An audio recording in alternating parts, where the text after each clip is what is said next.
80 বার পাঠ করিলে আল্লাহ পাক রব্বুল আলামিন আমাদের 80 বছরের গুনাহ maaf করে দিবেন এবং কি 80 বছরের কবুল করা ইবাদত আমাদের আমলনামায় আল্লাহ পাক রব্বুল আলামিন লিখে দিবে। তাহলে কখন পড়ব, এই দুরূদটি কোন সময় পড়ব, কোন দিন পড়ব, সেটা আমাদের জানার দরকার আছে কিনা নাই সবাই চিল্লায় বলুন।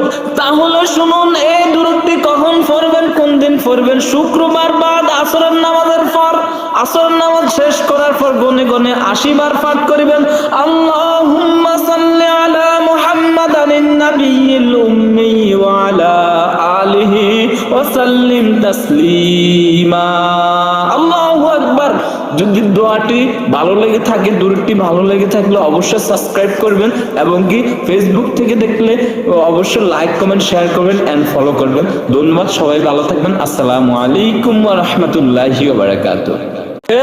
যুবক, কোন দুরূদটি 80 বার পাঠ করিলে আল্লাহ পাক রব্বুল আলামিন আমাদের 80 বছরের গুনাহ maaf করে দিবেন এবং কি 80 বছরের কবুল করা ইবাদত আমাদের আমলনামায় আল্লাহ পাক রব্বুল আলামিন লিখে দিবে। তাহলে কখন পড়ব, এই দুরূদটি কোন সময় পড়ব, কোন দিন পড়ব, সেটা আমাদের জানার দরকার আছে কিনা নাই সবাই চিল্লায় বলুন। তাহলে শুনুন, এই দুরূদটি কখন পড়বেন, কোন দিন পড়বেন? শুক্রবার বাদ আসরের নামাজের পর, আসর নামাজ শেষ করার পর গনে গনে 80 বার পাঠ করিবেন।